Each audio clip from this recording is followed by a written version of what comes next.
when you've made an error, when you've fallen off the pathway, when you've deviated from what you know you should do, it produces a state of internal chaos and worry and concern. You're thrust into the unknown, you're thrust into unknown territory and chaos. You don't know what to do.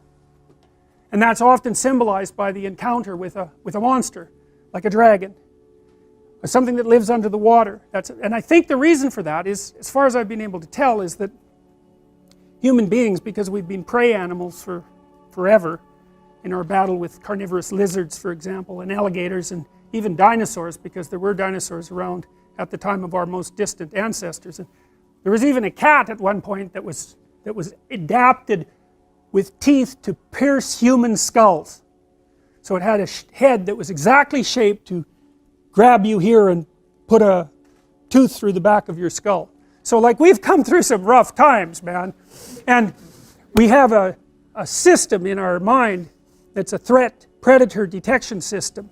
That's the thing that makes little kids think about monsters in the dark, right? Because, well, there is monsters in the dark. Parents always say, well, there's no monsters in the dark. It's like, that's not true.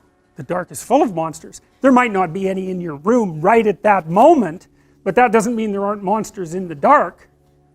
And crimes take place, like, criminals don't get up at 6 in the morning and, like, you know, have breakfast and go rob a bank. They do that sort of thing at night. People do the things that are fit for the night in the night. And lots of predators are nocturnal, and you can't see very well in the dark. And kids aren't stupid, you know. They've evolved to stay pretty damn close to the fire, because the kids that wandered away from the fire got picked off by hyenas and lions and, you know, crocodiles and whatever else the hell was out there to eat the unwary. So the circuit that we use to defend ourselves against predators, as we've evolved cortically, that circuit has come to represent what we don't know in general, because the predators, of course, inhabit where we don't know.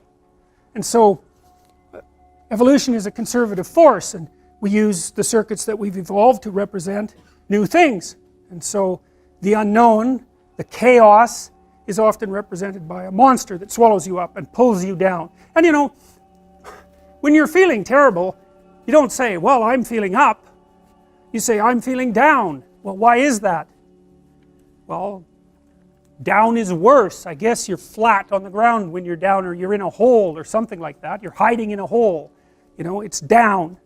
And you're threatened by something, you know. Maybe you're threatened by your own inadequacy. That might be part of it. Maybe that's partly what you imagine as a monstrous force, because, you know, your proclivity towards procrastination and your weakness of character is part and parcel of why you happen to be in the underworld.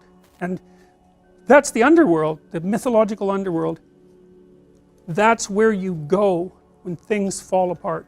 And if you understand that, if you know that that's what that means, then you have one of the keys that opens up ancient stories to you, and you understand things. Your life can be organized, going very well, and then something comes up, and poof, everything changes. Some axiom that you were living by, and it might be the existence of a partner, it might be a job, it might be your health, any of those things, gone. And you go somewhere when that happens. You go somewhere. It's a state of being. You're still in the same world, but it's not the same at all anymore. Everything about it is different. It's all negative and dark, and you don't know what to do. You're confused. And so, what do you do down there in the underworld when things have fallen apart, especially if it's the worst possible case scenario and you realize that you actually had something to do with your demise? That's really annoying, you know, when something bad happens to you, and then, you know, you grind yourself into bits trying to figure out what the hell happened, and then you realize that, well, you were playing a causal role. Now, sometimes you're so depressed you assume you're playing a causal role, and you weren't. It's not easy to figure out by any stretch of the imagination, and it isn't that everyone who does something terrible is at fault for it, but sometimes you find that you are off the path somehow, and maybe even that you knew it and that you didn't attend to it, and that's why all of this hit the fan. And so then down there in that chaos, you decide that you're going to do what you're supposed to do instead. And then maybe you get to rise up again, renewed, if you're lucky, and then you can go fix the city.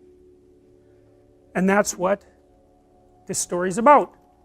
And that's why I picked the image to represent the course, because really what happens, you see, with the psychoanalysts,